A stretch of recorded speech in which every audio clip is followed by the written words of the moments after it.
The views and opinions expressed by our host and guests are of their own opinion and experience and are not representative of their occupations, houses of worship, or any other intellectual property. Athens Avenue is not liable for its audience's adaptation of said experience over the next hour. What is Athens Ave? Athens Ave is a hangout where the body of Christ can come and wrestle with our witness in the world that is becoming increasingly intolerant to our presence, to our position, and most of all, the praise to our God. What is Athens Ave? It's where we give a biblical worldview on life and ministry and seek to courageously respond to it as it's happening. You never know who you might see on Athens Ave. On Athens Ave, you're going to hear gossip in the pew. You're going to hear a fight on in this corner. And on Athens Ave, we'll provide wisdom from the men of Issachar. It's always going down on Athens Ave. Make sure you make a right on Athens Ave.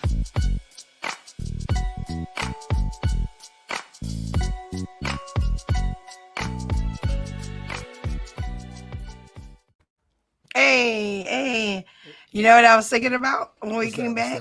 I was thinking about when you were rapping. Did you want to kick the rhyme for the people? No. No. Oh. You talking about when we first season? When Darnell Jackson first heard the beat. Yeah. He was like, "This is gonna be the beat for our opening," and you were like, "Yes." He sent us the smoothest rap. I wish I could. I think I still have it. It's just a freestyle. Okay. I'm just gonna think it up as I go. Freestyle. Well, let me sit back. Years ago, they tried to put me in the. Did you want to try to read something from your book? Yeah. Okay. So are you trying to say that you would not like me to post that in the event that I find it? Yeah. Okay. That's the thing. Yeah. Okay. Well, welcome everyone to another episode of Athens Avenue. I cannot believe I'm your co-host, Pastor Sone, and your host is Dr. LA. What's up? Hey. But we're glad that you're with us. I'm loving the participation. Oh my gosh. The new subscribers. Absolutely. Athens Ave is getting out there, is becoming a household name. So it thank you to all is. of you who's been watching, who's been subscribing, who's been sharing, who's been liking. We appreciate that. You know what I mean? For sure. We do appreciate you. And continue to keep the emails coming. Athens Avenue Podcast at gmail.com. I'm going to go ahead and bring the mood up. The last week, so a couple of weeks, we've been a little heavy. So let's go ahead and take a look at this video and see what you all think. I've got something to tell you. I've got some news in the pew. Oh, what's up, my neighbor in Christ? Hey, man, I just came from his chick's house, boy. She had a mother from Jesus Bible study. It was about Mary and all her biblical nature. Man, hey, this your car, man? Shoot, this is the Shekinah glorious paint job that make you want to speak in tongues. Is you speaking tongues? Yeah. That's the glorious paint job. Yeah, it's glorious. Shit about a Honda. Congratulations! Look, man, I'm sorry. I don't mean to be cursing around you. I know your faith, and I feel it. Like, why are you tripping, man? I ain't God. I just work for him. Oh, so I knew this motherfucker. He called it on the hazard. I told this. Wait, where you going? That was too far? It's too far. My bad. Really? But go ahead. So what do you think about this? Do you have friends like this, Dr. LA, that are like? I got friends, I got family, yeah, absolutely. I mean, because I'm still connected, so everybody I hang around is not Christian. Everybody, there's guys who can't talk without dropping, F-bombs and right. And they'd always say, "Oh, my bad, L, my bad," so, and it is what it is. Like, I never correct or challenge somebody on what they say non-believer. I'm not like, or easy. I find that, they, folks who do it like that, there used to be a certain level of where to do it and who to do it with. And if you had adults in the room, you try to chill, but we've become the adults in the room, so it's interesting. I know. What is that about? So there is no, sadly, there aren't many adults in the room. Many people in the room are older than us. Our older generation has passed on. And so everybody cuss, everybody says, whatever comes out, and then there is there is a certain level of sensitivity that those who respect me have. There's a group who may just be anti-church or anti-L, because anybody who do something gonna have some haters, and Right. they may say something just to see how I'm gonna respond. But hey, look at it. I'd rather see your heart change than your dialogue change. Once your heart change, your dialogue will change. So I ain't got time to play with words. Look, he was ready for this. I know. Come on, ain't nobody coming around him like that. Nah, come on. But no, that's not necessarily true. Mm-hmm. Bill Gothard. Yeah, yeah. And he said you should be shocked when you hear those words and things of that nature. I share with my folk. I'm not. It's not the first time I've heard it. I ain't gonna say. I can't say I never used them. I'm okay when people do it. I respect them when they say, "Hey, sorry, Rev, sorry." I'm cool with that. But that is your dialogue. But like what you said, LA, I'd rather see you change, because once you get saved and change, then your dialogue. Because now I ain't gonna lie to you. Now it ain't always unsafe folk talking like that. I was gonna say, hold the thing now. because Sure enough, You say there's some cussing Christians out there. there are some cussing believers, 100%. Was wild is I used to be much more offended by profanity kind of coming up.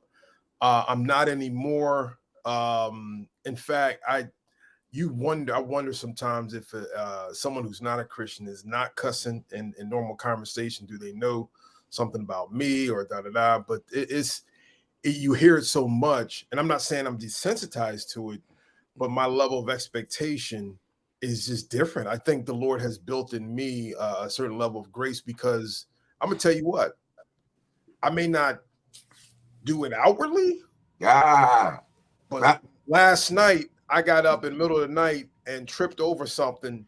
Oh, That's just was it God your is pinky toe? gracious. He's merciful.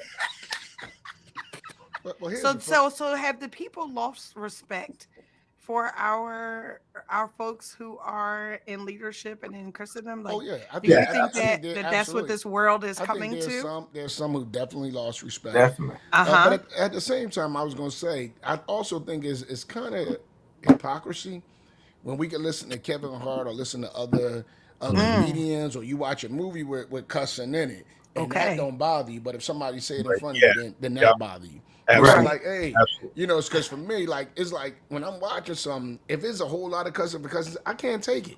Like, because I just can't like, yo, that's just too much for me. You know, and so my brother normally watch something and he'll give me the like thumbs up. I'm like, nah, this is too much for you, or this is not. So he might scream something. Because there's some stuff, man, I don't want to hear it. I don't want it in my spirit, and I just don't want it. Right. You know what I mean? So, but I think those of us who would sit there and could watch all of that stuff and hear all of that stuff, and then when you got somebody else that's standing right beside you, saying like, hey, watch your mouth. Like, when you just watching Scarface, like, come on. And weren't you reenacting that whole scene? Like, what is happening? But this was a good topic. So, hey, we've learned something. A lighter in this pew.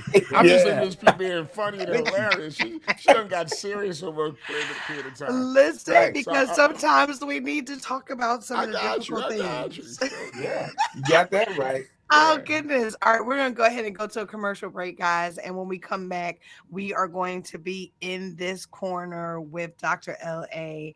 and Pastor Ricky Wilson. We'll be right back. I was immediately impacted through my interactions with scores of men waiting in the county jail for their day of court. They were human beings, not animals. They were sons, husbands, grandsons, uncles, cousins, nephews, grandfathers, and grandsons. They were men. They were me. My encounter that night was not with murderers or rapists or thieves or drug dealers. My encounter was with people. Suffice it to say that during that visit to Holmesburg, the Lord lit a fire in me that continues to burn till this day, over 35 years later. As promised, we are back. Are you gentlemen ready? Christian celebrities are hurting the church, or are they offering alternatives to the world? In this corner.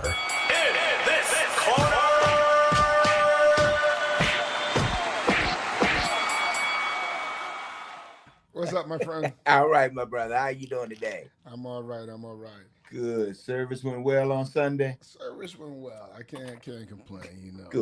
Go ahead, man. We bless God and thank God for your ministry. We're keeping you in our prayers. Well, thank you, sir. And hallelujah to you. Amen. Faith Fellowship. Ah. What we working with, bro? Where you at on this? All right.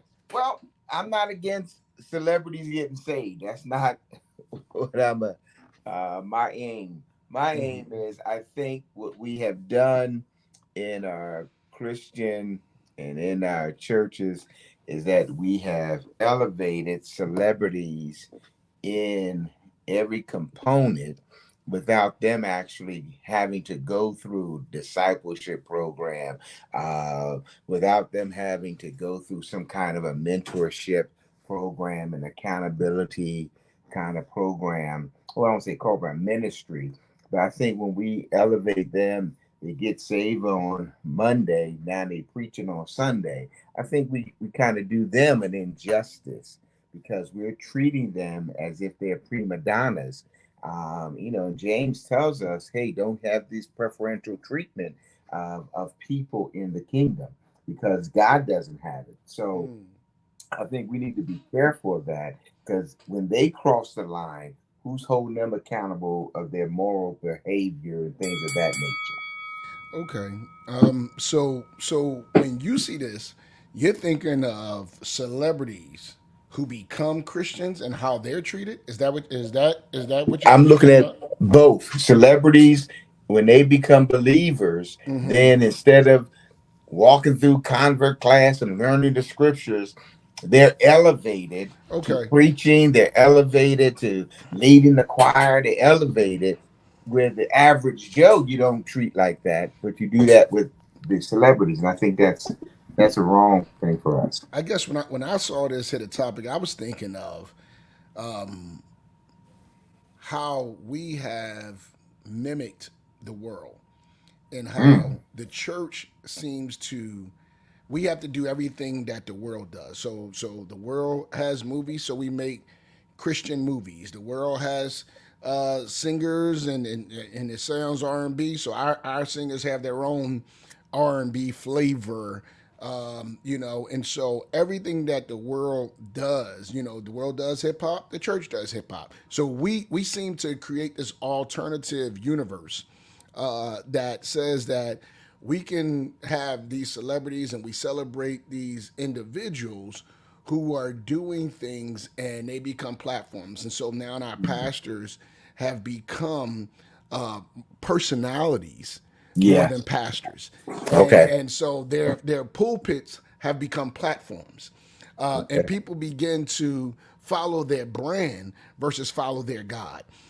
So when I start looking at this celebrity culture, I agree with that level of the lack of accountability. But when you start getting Christians charging $100,000 and I need a private jet to come and speak and all of these other things, I'm like, wow, what has happened to what we do for the Lord, not for the honorarium, not when and again, is that, I think, because so I'm in that world where I do conferences and I bring folks in and it's like, wow, why would you pay this secular person, $50,000 to come speak, but you wouldn't pay a Christian person $50,000 to speak, and so that's a real issue. Right. And my thing is, do we really want to take $50,000 of believers' money and give it to you to come do a 20-minute talk, Because the world is willing to do that with IBM and do a TED Talk. Like, is that what we really want, right? So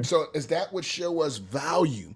And so I see this level of celebrity, and I see this lack of accountability of our celebrities, where you don't have to have what you just talked about. You don't have to have a foundation that's solid, right?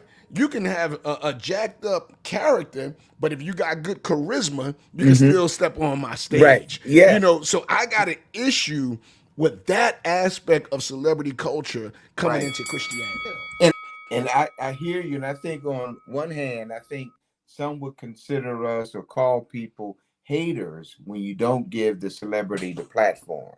And it's almost like you're in between, a rock and a hard place. Absolutely. But as a pastor, we're representing heaven, and we got to speak the oracles of the word of God to people so that people understand it's not about us, it's all about him. Like you said, we want to make sure you hear more of what he said above what we say. So my concern is that we're doing that celebrity a disservice by elevating them to a place God himself hasn't elevated them. So I think we need to let everybody know, hey, we're brothers, we're sisters, we're all equal. And if we're all equal, the same God whose word says, seek first the kingdom of God. That goes for everybody. Go ahead.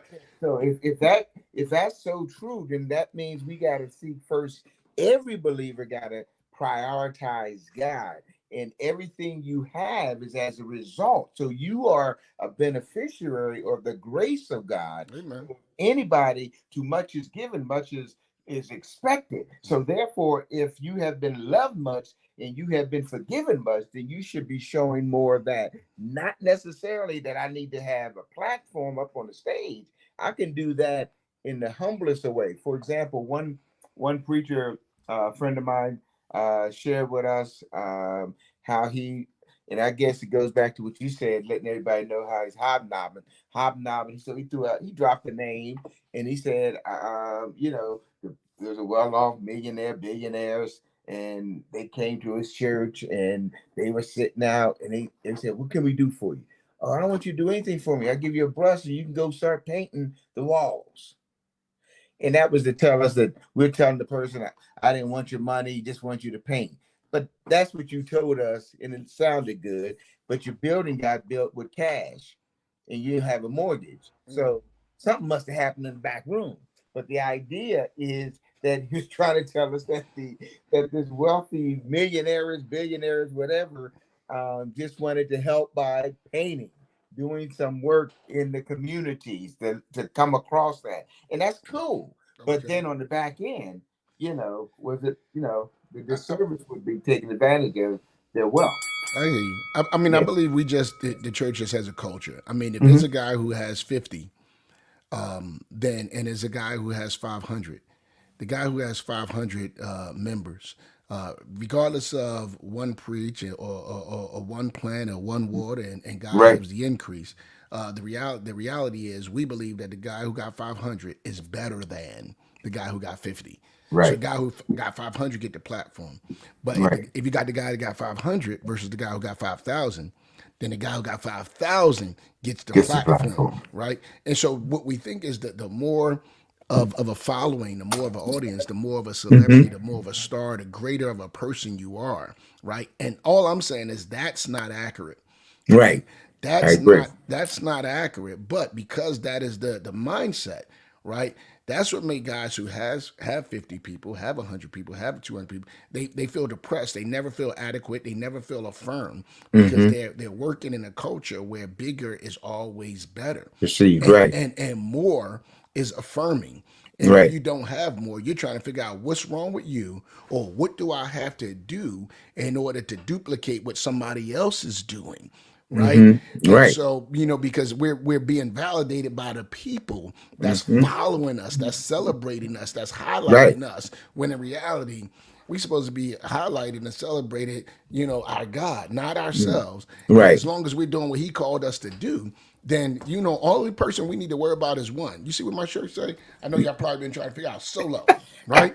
Only person I'm trying to be better than is myself. The only person I'm trying to be better than tomorrow is myself yesterday. I don't need to compete with nobody else, right? But me in getting better for him, right? And I think that is, I appreciate that because what you had said, the solo for me, but my wife and I, when we moved in 1988, and we were in Dallas, and there were 3 churches that we were visiting. We were visiting Concord Missionary Baptist Church. We were visiting Oak Cliff Bible Fellowship, and then we were visiting Friendship West, and then we peek in on other ones. But we observed so many well-educated, prosperous people in those 3 churches. And Pastor Bailey used to say, hey, they got the money, they got the fame, but what they lack is knowledge of their Savior. And to actually have them in your Bible class where their stardom had no place. They had to sit there and they were listening. Man, having them in your Bible class, teaching them the word, it was great. And they have come across saying, hey, don't treat me any differently. I'm a human. I don't know. I'm here to learn. And those kind of celebrities, you tip your hat off to. But I think we do them a disservice by putting them up in the front. All right. We didn't want to cut that story off, okay? Thank you. I appreciate it. Did you guys battle, or were you guys agreeing with each other today? That was a minute Issachar. Give me a high five. And I said, okay, we don't have the same view on this. Yeah.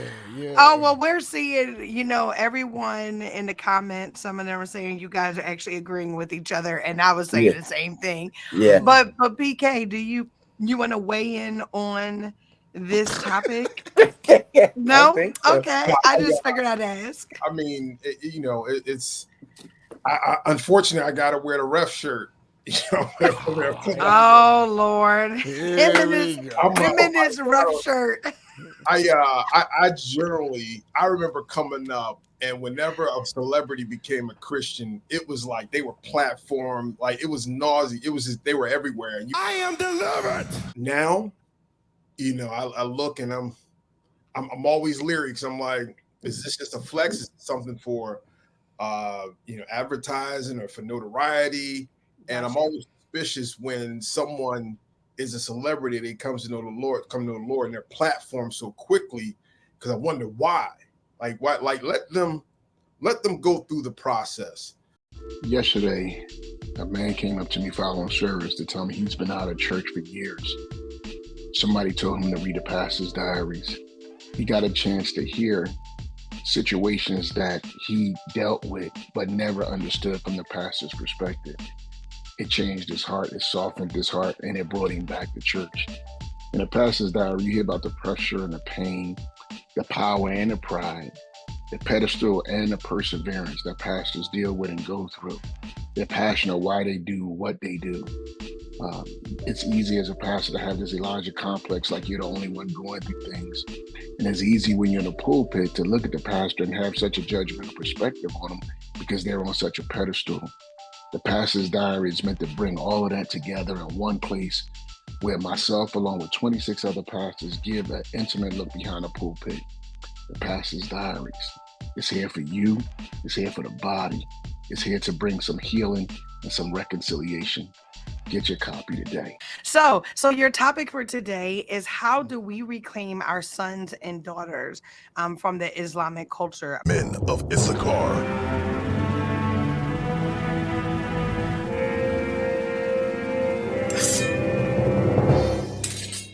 Okay, so I think we had a conversation. I don't know if it was last week before, but we talked about responding to crime, and I felt like like when I talked about the police commissioner, we don't respond to it. We try to prevent it. So this idea of reclaiming them, I think the first thing is losing them. Yeah, Before we absolutely. talk about. So I think this idea, many of if you look at what's luring, what lures them to the Islamic faith. I know many of our young ladies are lured to it because of their boyfriends, right? Absolutely. But I think the real thing, it comes down to the idea that Christianity is the white man's religion. That's huge. That's a huge selling point, right?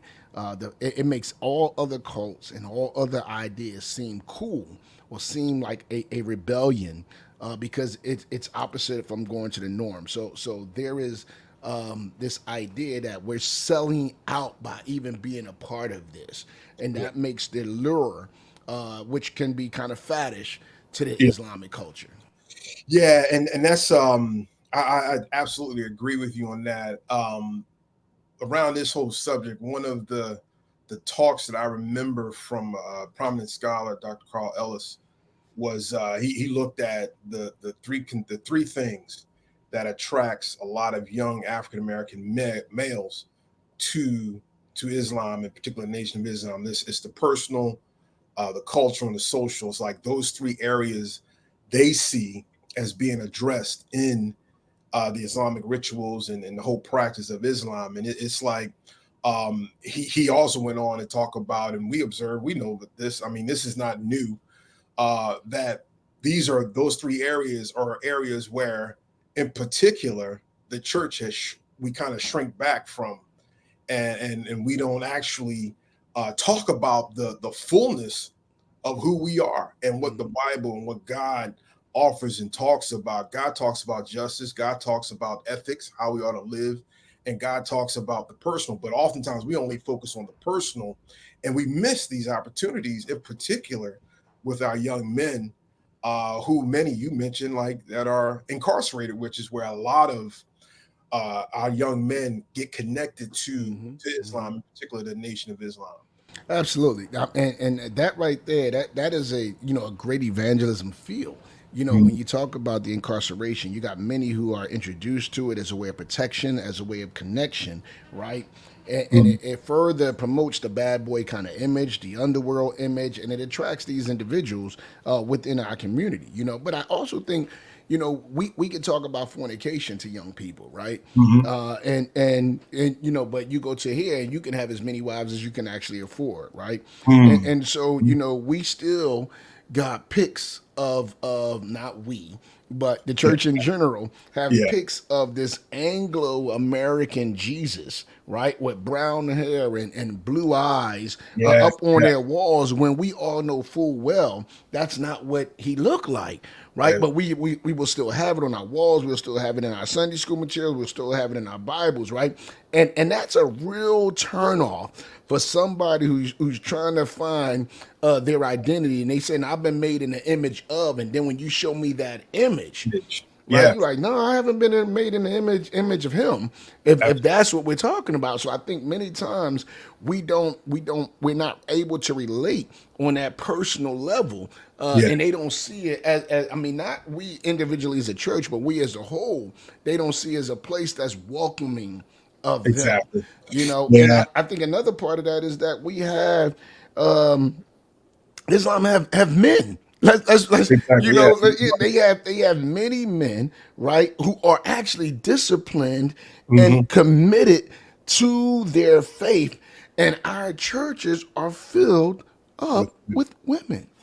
Yeah, and that's it's irrefutable. And I think sometimes we undervalue, we misunderstand the value of having men, strong men, in our churches, in particular our African American churches, and these strong men serving, not just showing up, but serving, being on the front lines and presenting that strong presence, and that's attractive to young African American men, who some have grown up without fathers and without that presence, and there's like, where else do you go where you get a complete picture of fatherhood and what it means to be a man than of the Bible?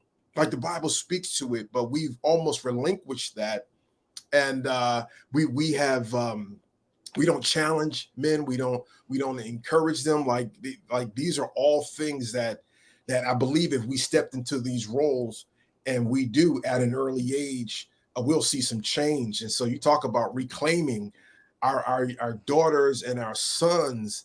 I think, man, there's so many opportunities.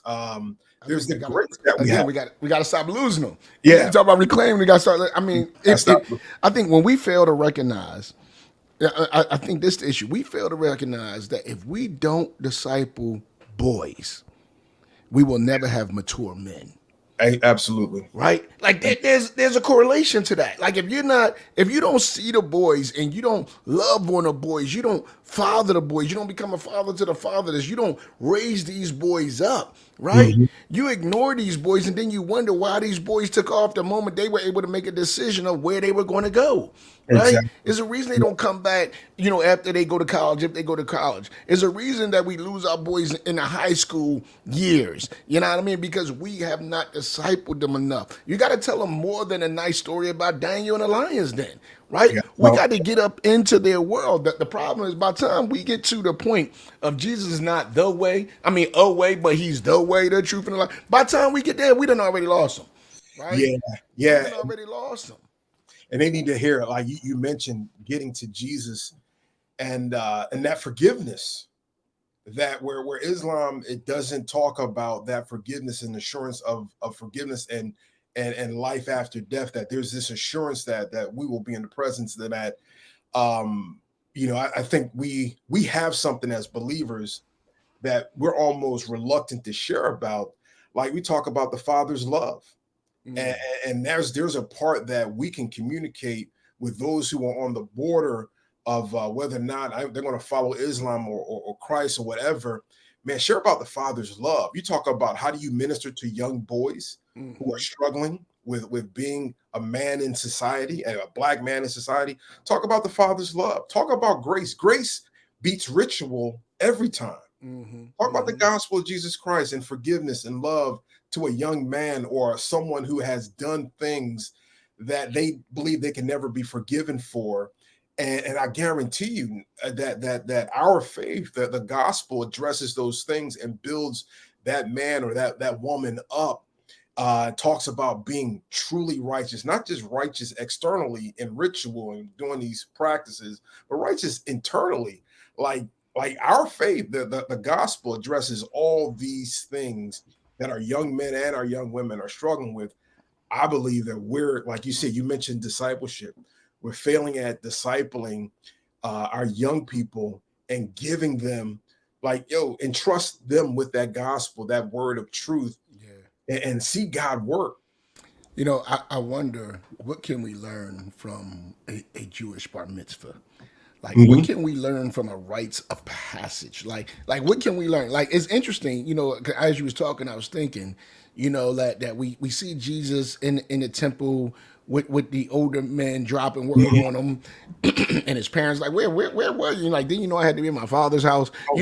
We see that, but then you got these silent years until my man hit 30, and I wonder if we have lost how to actually disciple them from 12 to 30.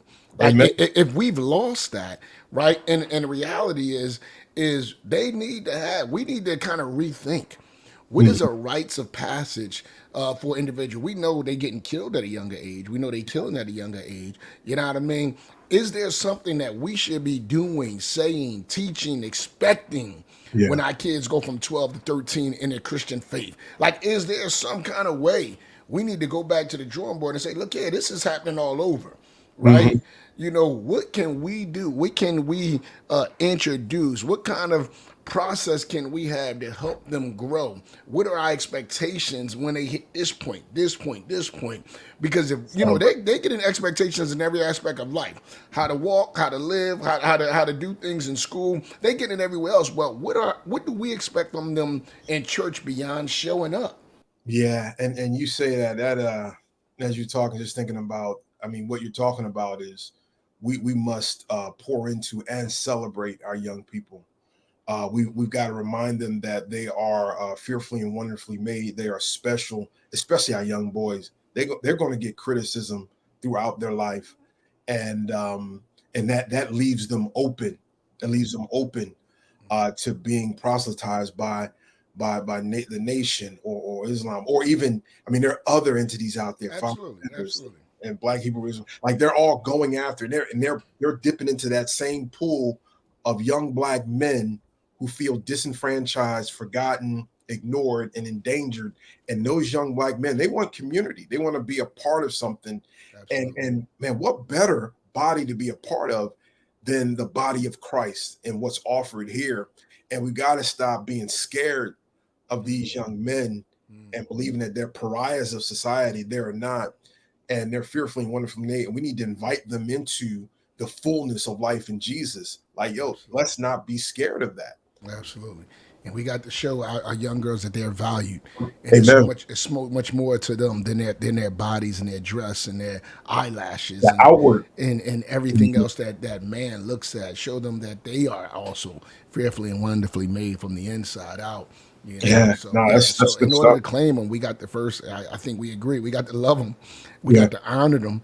We got to educate them and edify them and raise them up in a culture that they can be celebrated. And that's not a reach. Like that's a part of who we are. That's a part of what Jesus taught. That's you look at throughout the Bible, it's replete with exactly what you said that we ought to be doing with our young people. We don't have to go far. We just have to get our priorities in order and be bold and stop being scared. We got to become that village that could raise them. We got to become the village, because the neighborhood that used to be the village is no longer the village that it once was. We have to be that village for our young people. Woo, we have to be that village for our young people. Boy, you guys rustle some heavy topics. You want to weigh in here? Yeah, you all. I understand the prevention piece, saving them from it. But what do you all touched about? They got men in the Nation of Islam, and you guys can weigh on the image that I've heard some of the men that I've talked to as a part of the nation said that the men in Christianity, they're soft. And he was talking about the African American men in particular. They're soft. Yeah, we do have men who are not the priests of their homes, right? You know, they may come or be dragged in on a Sunday, but won't show up any other time. Our church are heavy populated. I would say 7-3 on a large scale of women versus men. And so when you get this pastor say something to them, they looking at him like, yo, who is the boy talking to me? And they ain't trying to, see me like that. So ultimately, they just leave. You know what I mean? They ultimately, just walk out because of it. When in reality, I ain't trying to really punk nobody. I'm just trying to challenge you to be the man that God called you and created you to be. I'm not trying to belittle you. I ain't trying to rumble you. I just want to challenge you to just stand up, be a mighty man of God. And we got many men who just won't take that platform. Right. And I would add to that. I mean, what Pierre mentioned about this white Jesus, and we've been beat up as Christians around this whole white Jesus that shows up in many of our homes and some of our churches, where there's this picture. And the reality is this: the Christian faith, it grew. I'm saying it grew in Africa. It did not grow in Europe. You talk about the early church, first, second, third. I mean, many of our greatest theologians were in Africa, and they were African theologians, Athanasius and Augustine. Like that whole idea of a white Jesus we've been beaten with that for many years, and there's tons of resources out there that dispel that that our faith early on. It was birthed in the Middle East in Jerusalem, but man, it spread. Before it spread to Europe, it spread into Africa, and to folks who look a lot like you and I. And I think that needs to be expressed and stated, because that Christianity is a white man's religion is just not the truth. Wow. Goodness gracious. We could go on and on about that. What a awesome dialogue. And we're gonna go right into my next favorite segment, guys, right here with the four of us. We're gonna welcome our next segment, and we'll see you on the spot. What's up, Dr. LA? Yo, here it is. So you know what this is right now, right? Yeah, yeah, It's yeah. my favorite segment. segment. Yeah, Why yeah. do you always give me like the cold shoulder when I say it's my Is it favorite really the segment? cold shoulder, or really I know what you're gonna say? I mean, but go I mean, with me on that we're in though. our second season. You know, I'm finishing your sentences. I know what you're gonna say. That I is think that true. just contributes to the chemistry that we have. You know, I don't Okay, think so it's you really the knew what I cold was gonna shoulder. say. Yeah, so Okay. don't read it as cold. Read it as chemistry. Chandra Betner-Gray humbly presents her professional journey enriched by a strong academic foundation with degrees from Rutgers University and Rutgers School of Law. She diligently serves as the owner and managing attorney of Betner-Gray Law Office, where her focus lies in practice areas such as real estate, landlord tenant matters. I needed her like years ago, estate planning, and probate. She is like the bomb.com, by the way. She is currently at Mizio Seminary getting her doctor of ministry. Listen, she loves her husband as well. She has him in there, but I'm going to let her talk about that when she gets on. So, everybody, put your hands together for none other than attorney at law, aka Esquire, Chandra Betner-Gray. How are you? Oh my gosh. What kind of intro was that? That was so dope. Oh, was that dope? Okay, we try here. We try here on Athens Avenue because you're a big deal. How you doing? I am doing so good. I'm so excited to be here with you guys. It's good to have you on here. You know, I obviously known you for quite some time. Know your daddy, know your brother, know your family. My You folks. know, yeah, absolutely. And I wanted you on here because I know, I just heard all of the academic and the legal and the professional, but the personal journey, the humanistic side of you, I've always seen you just leading worship, and you got such a spirit of worship, such a level of joy. Tell me who the human person is that overachieved in life with all of these things and still doing so much more. Like what gave you this drive to be all that you are at this time? Whoa, what a question. It's so funny you said overachieving, and I feel like the beginning of my life was such like underachieving. I felt like such a disappointment in so many ways, and wherever it is that God has me now is all a reflection of Him. So I am, as you mentioned, I'm a pastor's daughter. I'm a pastor's sister. I've recently, I guess, in the last like 6 years said yes to the Lord for the call on my own life. But I started in a way that wasn't ideal. My father was a pastor, at one of the administrative ministers, I guess, or pastors at another church before he took leadership at our current church. And I lost my mother at an early age, at the age of 16. And I think it sent me on an emotional behavioral spiral, that I was, pregnant at, my freshman year in college, and then I tried to redeem myself and get married, but I wasn't ready for that, I don't think. And but I became a mother of 4 children, and I just thank God that He didn't give up on me. I'll say that. I had folks in my corner as well who spoke life into me, even though I didn't feel like the path my life was taking was one that was going to be redeemable in any way. But I pressed forward and went to law school anyway, finished college, went to law school with my children in tow. And God made a way where there seemed to be none. So I just give God the glory. And I had a second chance at marriage. And I just am grateful. That's what I can say. Ooh, she about to make me run around That's here. I'm awesome. sorry. Oh no, that's why I wanted on What to a the show. testimony. You Oh, know, I did the pastor's diaries. I'm working on the pastor wives diaries, but following that is the pastor's kids diaries. And Yes. I want you up in that For right sure. there. I'm letting you know right now, Mhm. because you got such a journey and such a story. And yet, again, like when I first experienced you, it was leading worship. Tell me how you stayed in love with the Lord and his church. I have to say that I had so much brokenness throughout my life, starting with, my mom's passing. And the Lord always met me in the broken places in my life. And I think that is what developed the heart of a worshiper. I knew what it was like to be abandoned by the people. And I know you trying to make me cry on this podcast. Look, you try. But We all about to cry. I'm sorry.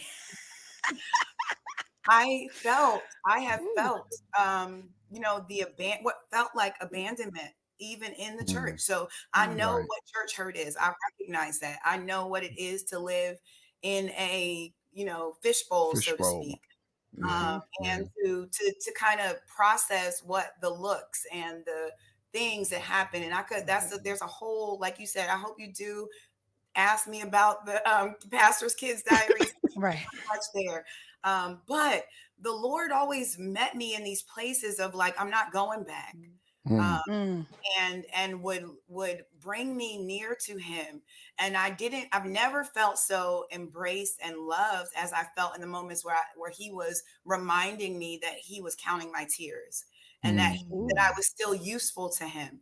And to be completely honest, the only place, and I'm like feeling kind of like chills as I'm saying this, the only place I felt useful was in that place of worship. Wow. Where even when I was put in a visible place to lead songs and lead worship, it still felt like I was in my closet, and I felt like even if people don't receive it, I know that God knows my heart, and I know that part of my heart, not all of it is worthwhile, but that place in my heart, that broken worshipful place, He loves, and that's how I've stayed there. That's dope. I That's love it. dope. Thank you for sharing. Thank you for sharing. As we move on, as a lawyer, Yes.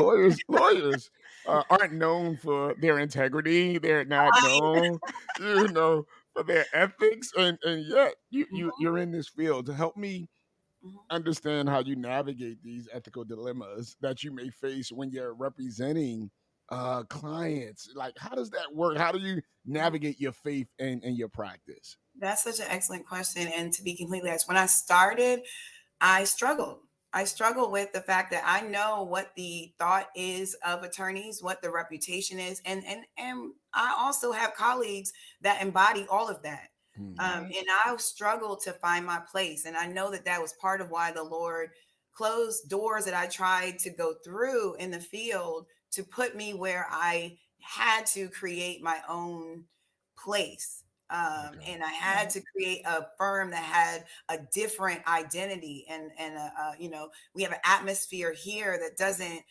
mimic or mirror other firms that you may go to. So I'm always mindful of who I am in my interaction with my clients and what I'm trying to help them through and how I advise them. Even those who I know, they don't want to hear me necessarily being a preacher, but I can't cancel who I am. So I still show up in that way. They may not be able to discern what it is, but that is how I'm leading, and that's how I'm making even my legal arguments, and whether or not I take certain matters. And I have the autonomy because I'm in my own firm to be able to say that's not looking like something that I really can step fully into and advocate for.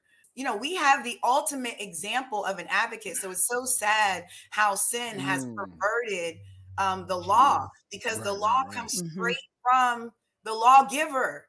He law. Jesus is the ultimate advocate. And so when I get to step in these places and I take on the cares and the concerns of my clients, he's always reminding me, Spirit of the Lord is always saying, you have an advocate. And in the way that you can be like me, be that here. But there are things that I won't attend. There are words and conversations that I don't take a part of. And even when, I do represent some clients that I feel have some ethical concerns. And when I'm willing to take those clients in those cases, I do so with also the forwardness to tell them, like, we shouldn't proceed in that way. We should proceed it in a way that has some integrity with how we are engaging with the other side. Right. So, there are some still challenges because I have to learn to separate sometimes the emotional aspect, which people who know that I'm a believer, if they're on the other side, I've been confronted, before. Well, how can you be a part of an eviction? When you are a believer, but there's another side to that. And I've been on both sides, but the other side is you have some responsibility to do your part. Right. You have consistently not done your part. You have not communicated. You have not responded to communication. So there is a consequence. And that is also God. That's it. That's it. Amen. That's Amen. it. Amen. I know that was a long answer, but that's really it. I have a question. I want to talk a little bit about your family life because you did share that with us. And I'm a woman, you're a woman, and we're go-getters, both owning our own businesses. How does that play off in your family? Because you do have children and we do have husbands that we have to care for. How does that work? How do you balance all of that? The Lord kind of delayed me because when I got out of law school, I was ready to go right into a firm or whatever door was going to open. I was trying to do all the things that all of my colleagues at the time were trying to do, get into the big law firms, all of that. And I didn't pass the bar exam. And, what felt like, are you kidding me, God? You're closing the door after you've opened so many doors. You made ways where it was impossible. I got into the law school of my choice. I got scholarship after scholarship after scholarship. And I felt like I understood what I was learning. Right. So why is this door closed? And it didn't only happen once. I think I didn't pass like 3 times. But when I look back now, I recognize that the Lord was delaying me with purpose. And one of those purposes was my children grew up.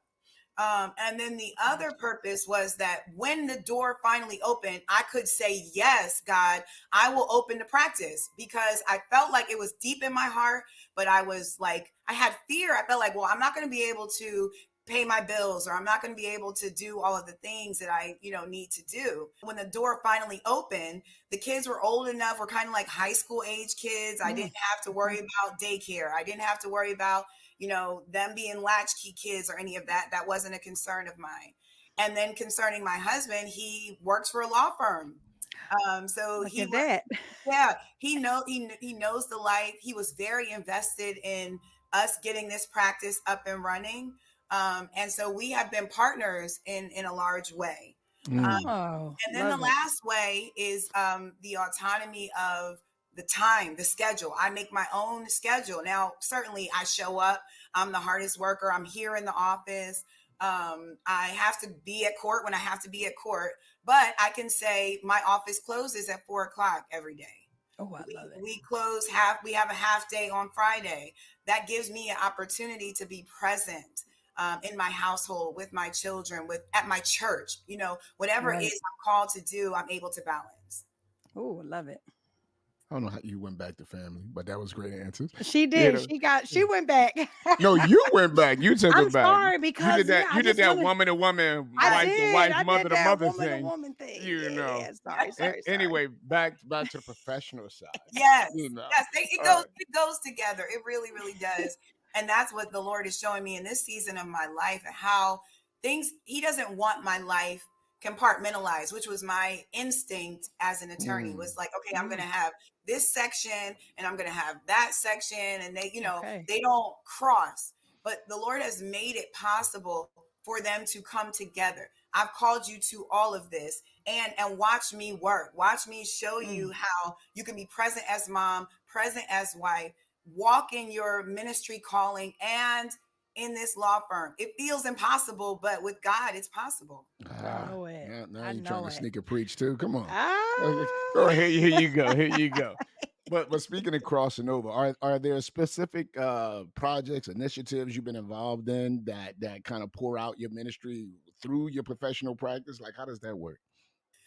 Yeah, so I'm frequently asked to speak to folks, a lot of times in churches or various organizations. So I've had some fraternities and sororities approach me to speak and teach,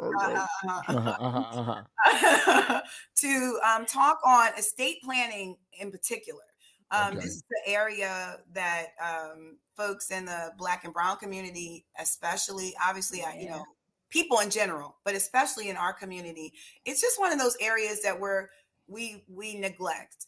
So I've been asked a lot, and I'm eager every time I'm asked to talk about this area. And I'm not doing it with a desire to quickly, get something in return. I want us to have the information. I want us to Right. understand, because truly we perish for a lack of knowledge. Right. And so that is ministry to me, to be able to have learned not only by what I'm learning through the books, but by the relationships that I'm building in my client community, and being able to see how a lack of planning has impacted their life and their finances. Absolutely. So that's where I'm able to marry the things together. Love it. Do you find I'm gonna let you go, but do you find that because people know you're a lawyer that they constantly asking you for advice? For advice. Are you constantly trying to get these free consultations in church because people know who you are? Yes. You know, yeah. How do you put a stop to that? Yeah, I learned, it's great. Thank you for asking that. I learned early that I had to establish boundaries concerning that, because that's a really tough space. And so I've had to create boundaries that initially were probably really uncomfortable for the people in my family and my church community. But I've had to be really, really strict about that. And when we first started the practice, it was in the church. My pastor father was like, "Hey, you don't got to find a place." I was already serving there because I was over the community development corporation that the church established. So I had an office and everything there. So he was like, "You can start here and then build." So we did that. And I would say about a year and a half into the practice, and we were able to purchase a building and move elsewhere. But because of that, there was a closeness that folks needed help recognizing that there was a boundary there. So I did that by, one of the first ways was hiring. So you have to communicate to my office to get on this, on my schedule. Another thing is I wanted to honor the fact that I do have relationships with some folks. So I do consultations and I charge a fee for consultations, but I reduce that fee for my family and friends. So I can say to them, "Hey, here's a link for you, since you're my family and since you're my friends." It still takes them through a process that has a boundary there. Okay. But it recognizes and honors them as my family or my friends. So it says these folks might pay this amount, but I'm bringing that down for you because you're my folks. But I do think the formality of that helps with establishing a boundary. And so people don't really, occasionally someone will try to pull me to the side, and I now have a process to kind of like take them through. Okay. They understand. I need to do that for my accountant folks, because they ask me accountant questions all the time. They're like, "Hey, I have a question." I'm like, "Oh, that's a fee." So yeah. I'm like, I haven't had my firm for 20 for some years for nothing. Oh my goodness, this has been amazing. Do I get to Wait. ask Let me get one final. Let me get my whole Okay, get one question. final. Go ahead. Because I she's so know- amazing. I know when folks come to you as a lawyer, there's normally some hurt, some pain, some offense that they're doing. Like, have you had opportunity at that point to ever share your faith or lead somebody to Christ Yeah. in that place? Because I know they're vulnerable at that place. Oh gosh, that's so hard. I try to not do the going all the way to leading someone to Christ, but I will say, I say things in our consultations, depending on what I'm hearing and what I'm feeling, that can lead to follow-up conversations. More times than not, what ends up happening is someone will tell me, based on our conversation, that they are people of faith. And it doesn't happen initially, but it'll happen as they're hearing my language, as they're hearing, how I'm advising them, even concerning their emotions, because I didn't go to school necessarily to be a counselor, yet judges refer to me as counselor or counsel. Right. Other attorneys refer to me as that. And I know why now, because we do meet our clients in that place of need. And I'm always present as the minister that I am. But I try to walk a line of balance, of seeing when I should, or how far I should cross the line overtly, because I'm always crossing the line. They just don't always know that I'm crossing it. Gotcha. Got it. I need to get her on faith stalking. Oh my goodness, you're amazing. That's her other podcast. She's plugging her podcast while she's doing. Listen, I anyway. love her. Okay, ask so you a I fun question. have a round robin that we do for every one of our guests. It's really quick. Oh gosh. It's real quick. So, what's your favorite color? Hot pink. Hot pink. Okay, because I see the hot pink you see it behind you. Yeah. Why hot pink though? I'm curious. It just makes me happy. And I know I can't have it up front in the front part of the office, so I got it back here. So you got it back there. Okay. What is your favorite? Now you're a worshiper. So what type of music do you worship to? Is it contemporary gospel? Is it old school? Is it the hymns? What's your favorite? All of the things, but I will say right now I'm really enjoying kind of more CCM, less words, just time to reflect, and I like that. I would say that's my favorite right now, but I know it's always changing. And people that are writing songs, these new songs that are coming out, whoa, they are just awesome. Because they're telling you their whole life. Okay, last question. Where is now you have to have time for downtime. So what's your favorite place to travel to, or just to have a quick getaway? Longwood Gardens. That's not far. That's I just like walking through the gardens. It's awesome. Just yeah, that's my favorite. Oh my goodness. Well, listen, it has been a pleasure talking to you. Absolutely. Oh my gosh. I was like, thank you for having me. Right now, we're going to remove ourselves and we're going to put you on the spot once more. We want to go ahead and allow you to take maybe 1 minute just to encourage. You've been encouraging us this entire time, but what is a nugget or just a piece of encouragement that you would like to leave to our guests? So I'm going to remove myself and Dr. LA, and then the stage is all yours. Hey, family, my word of encouragement to you is that wherever God has you, he has a purpose. You are not an accident, and your circumstances have purpose, and he is moving you to where he wants you to be. So be open, give your yes. And when you give your yes, don't take it back. He's a faithful God. Next week on Athens Avenue. Look, our pastor and his wife can't stay together. What makes you think we can stay together? And I think we could be marketing the wrong thing. That, if you want to get out, just go ahead and get out. Just go ahead and get out. Oh my goodness, what a show. Yeah. Dr. LA, I mean, this has just been really impactful. You can tell by the comments that we have. We have some new folks joining us too. So welcome to the Av. This has just been a phenomenal season thus far. I'm going to bring the fellas back like we always do. But Dr. LA, I'm going to give you the last word. Just wanted to say it was a good show. Just thank all my co-hosts for making it happen. Thank you all for joining us. We continue to wrestle with these things. There is no scripts. We come in, we allow the Holy Spirit to move on us on these topics. Again, we appreciate the ones you suggested. We try to get them in as we fit them in. And we're going to continue to do this. As long as you continue to like and share and subscribe, we're going to continue to do this, and we're going to talk about it and keep these things relevant before you. So thank you for joining us on the Av. And we see y'all next week. Where at? On the Av. See you guys. Peace.